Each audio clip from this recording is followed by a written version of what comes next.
What would you do if your core operating costs suddenly jumped 40% overnight? Would you absorb the loss out of a sense of national loyalty? Or would you, as a rational executive, immediately search for a more efficient, more stable, and more profitable place to do business? This isn't a hypothetical question. This is the mathematical reality that American corporations like General Electric faced in 2025.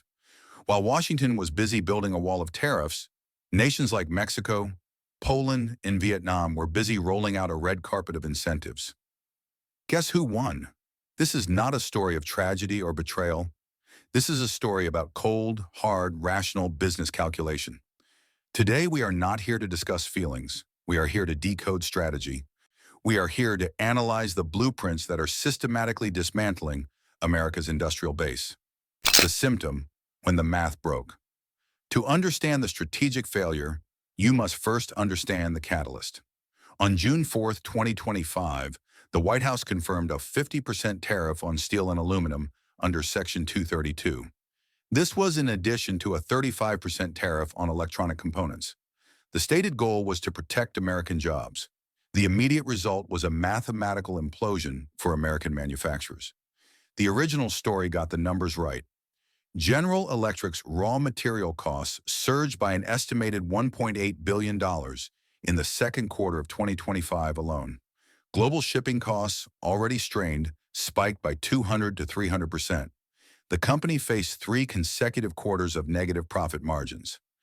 For the board of directors of a 130-year-old global corporation, this is not an emotional problem. It is a signal. It is a clear, undeniable signal that the Made in USA model, under these conditions, was fundamentally broken. The slogan had become a liability on the balance sheet.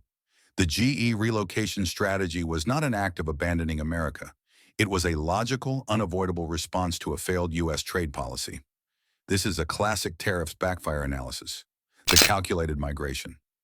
The company's response was not a panicked retreat.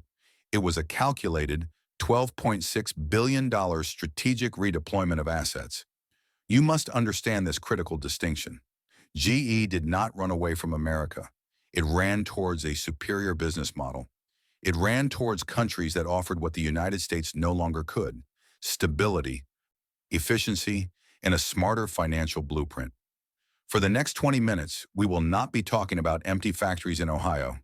Instead, we will be in the boardrooms of Querétaro, Warsaw, and Hanoi.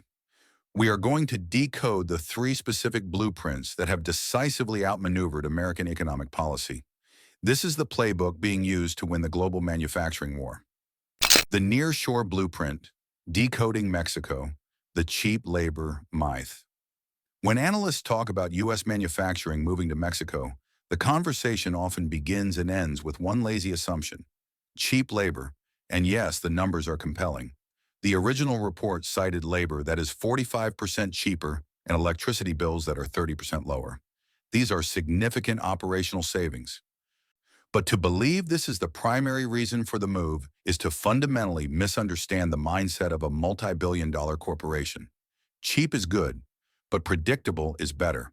What global corporations crave more than anything else is certainty. And what Mexico has brilliantly offered is not just a discount, but a system of engineered certainty. It's not just cheaper, it's smarter. The secret weapon, the IMMEX program. The real genius of Mexico's strategy, its secret weapon against American protectionism, is a program called IMMEX. This is the core of the blueprint. The IMMEX program, as detailed by firms like Deloitte, essentially allows foreign companies to operate within designated zones as if they were on sovereign economic territory. Within these zones, a company like GE can import raw materials, components, and machinery from anywhere in the world, Asia, Europe, with 0 import taxes. Let me repeat that: 0. This is the strategic bypass. It renders America's 50% steel tariff completely and utterly irrelevant. Think of it as a perfectly legal corporate wormhole. GE can import its turbine components from its Asian suppliers directly into a facility in Monterrey, tax-free. It can assemble those components using a skilled workforce that is 45% less expensive. And then it can export the finished, high-value product directly into the United States under the favorable terms of the USMCA trade agreement. This isn't tax evasion. This is tax arbitrage, built directly into the legal framework of the Mexican economy. They have created a system that is immune to the chaos of American trade policy, the plug-and-play ecosystem. But the IMMEX program is only one part of the blueprint. Mexico is not just selling a tax loophole, it is selling a fully integrated plug-and-play ecosystem. Number one, the logistics advantage. The concept of nearshoring is a direct response to the 200 to 300% spike in global shipping costs.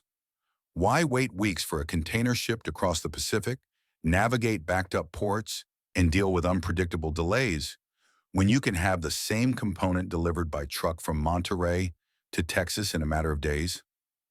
This isn't just a cost saving, it's a massive increase in supply chain resilience and speed to market. Number two, the infrastructure advantage.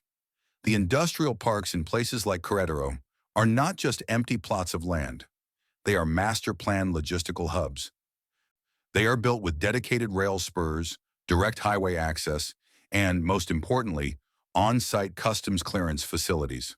The bureaucratic red tape that can hold up a shipment for days at a U.S. port is streamlined into a matter of hours. This is what the Mexican government understood. They are not just competing on price, they are competing on efficiency. The blueprint is simple. Offer a legal way to bypass American tariffs and combine it with a faster, more efficient, and more predictable logistical system. It is an almost unbeatable value proposition.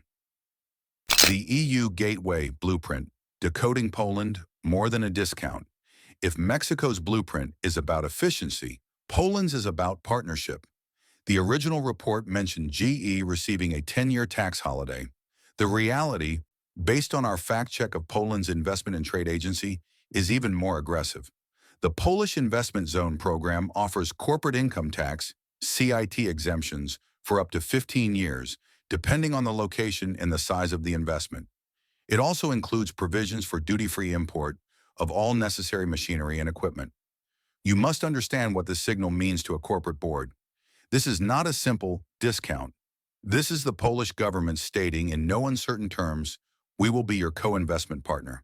We will sacrifice our own short-term tax revenue to guarantee your long-term success and help you build a high-tech industrial base on our soil. It is the government acting as a strategic business partner, not as an unpredictable regulator. These Poland special economic zones are a core part of their national industrial strategy, the gateway to 450 million people. But why Poland specifically? The tax incentives are attractive, but the true strategic value is geography. Poland is the gateway to the European Union. By establishing its new medical and clean energy facilities in Warsaw, GE gains tariff-free, frictionless access to a market of 450 million consumers. Consider the alternative. If GE were to manufacture the same MRI machine or wind turbine blade in the United States, its cost would already be inflated by 40% due to American tariffs on raw materials. Then, to export that finished product to Germany or France, it would face the EU's own wall of import duties. The product would be completely uncompetitive before it even left the factory floor. The Polish blueprint offers a simple, elegant solution. Build inside the block, and the entire block becomes your domestic market. This isn't just about escaping U.S. tariffs. It's about strategically positioning for dominance in another of the world's wealthiest markets. The war for engineering talent. Finally, the Polish blueprint is a play in the global war for talent. The original script correctly noted that GE plans to employ thousands of engineers at competitive European rates. This is a critical understatement. Poland has become an educational powerhouse, known for producing a large, highly skilled, and multilingual engineering workforce, particularly in the tech and manufacturing sectors. The cost of hiring a top-tier Polish engineer is significantly lower than hiring a comparable engineer in Germany, yet they both operate within the same EU single market. This is the trifecta. GE gets access to elite European engineering talent without paying elite German salaries. They get to operate tax-free for up to 15 years. And they get frictionless access to the entire European Union. It's a masterclass in strategic industrial policy.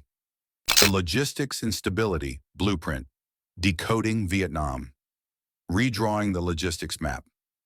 If Mexico's blueprint is about efficiency and Poland's is about partnership, Vietnam's is about the future. It's a blueprint built on logistics and, most importantly, stability. The original report mentioned new industrial parks in Haiphong and Binh Duong offering 25% lower logistics costs. Again, the reality is more strategic than just a simple cost reduction. Our research shows that Vietnam's true competitive advantage lies in its massive, state-directed investment in deep-water port infrastructure, specifically ports like Sai Mep Ti Vai in the south of the country. According to the World Bank, this is one of the few port complexes in Southeast Asia capable of handling the world's largest container ships, the ultra-large container vessels of over 200,000 deadweight tons. What does this mean in practical terms? It means a company like GE can ship its products directly from a Vietnamese factory to the east coast of the United States on the largest and most efficient ships in the world, without needing to transship through smaller ports in Singapore or Hong Kong. This doesn't just cut costs, it cuts weeks off of transit time. The Vietnamese government didn't just build a port, it built a strategic pipeline directly to the American consumer. These Vietnam industrial parks are at the heart of the new global supply chain. 21st century, gold, stability. But the most valuable commodity Vietnam offers is not its infrastructure. It is its political and economic stability. The original script mentioned government guarantees against trade disruptions. This is not a vague promise. It is the central pillar of Vietnam's foreign investment strategy. According to Vietnam Briefing's analysis of the country's law and investment, this guarantee is backed by two powerful forces. First, an extremely stable one-party political system that ensures long-term policy consistency. And second, a vast and growing network of free trade agreements like the EVFTA with Europe and the CPTPP across the Pacific, which are legally binding. Now contrast this with the United States. For a CEO planning a 10 or 20-year capital investment, the political and trade policy of the United States is wildly unpredictable, swinging dramatically every 4 to 8 years. A tariff can be imposed with the stroke of a pen. A trade agreement can be torn up over a tweet. From a pure risk management perspective, the predictable, legally bound stability offered by the Vietnamese government is infinitely more attractive than the political chaos of Washington, D.C. This is the core of the supply chain relocation trend. Capital flows to where it is treated best, and right now, it is being treated best in Hanoi. The trend is clear: Apple, Samsung, and the new wave. This is not a GE-specific problem. This is a systemic shift. The GE exodus is simply the most visible symptom of a much larger industrial migration. Look at the evidence. Apple is now shifting production of MacBooks and Apple Watches to Vietnam. Samsung has already invested billions, turning the country into its largest smartphone production base in the world. These companies, along with other industrial titans like Honeywell and Caterpillar, are all reading the same blueprints. They have all done the same math, and they have all come to the same logical conclusion. The incentive structures, the logistical efficiency, and the long-term stability offered by nations like Mexico, Poland, and Vietnam are strategically superior to the model currently being offered in the United States. The new manufacturing map, the content flywheel, we have decoded the blueprints from Mexico, Poland, and Vietnam. It's clear this is a war of business strategy, not just trade policy. But who are the strategic minds building these new manufacturing empires? In our next video, we will investigate the rise of Vietnam's new industrial parks and the powerful conglomerates behind them that are now attracting not just GE, but also giants like Apple and Samsung. Make sure you subscribe so you do not miss that essential intelligence briefing. The final thesis: a failed war. The departure of General Electric's production lines should not be viewed as a tragedy or a betrayal. It should be viewed as a predictable, logical outcome of a comprehensive strategic failure. The United States brought a 20th century weapon, tariffs, to a 21st century war of strategic incentives, logistical efficiency, and government-backed stability. America didn't lose a trade war. It lost a business strategy war. The policies designed to make America self-reliant have instead supercharged its competitors, forcing its own industrial champions to adopt the very global supply chain relocation it sought to prevent. The resonance loop. We have analyzed the blueprints. It's clear that stability and strategic incentives are crushing political rhetoric. So the question for you is, can Made in USA ever compete again if it's just a slogan and not a superior business plan? Or is this industrial migration now permanent? Share your strategic thoughts below.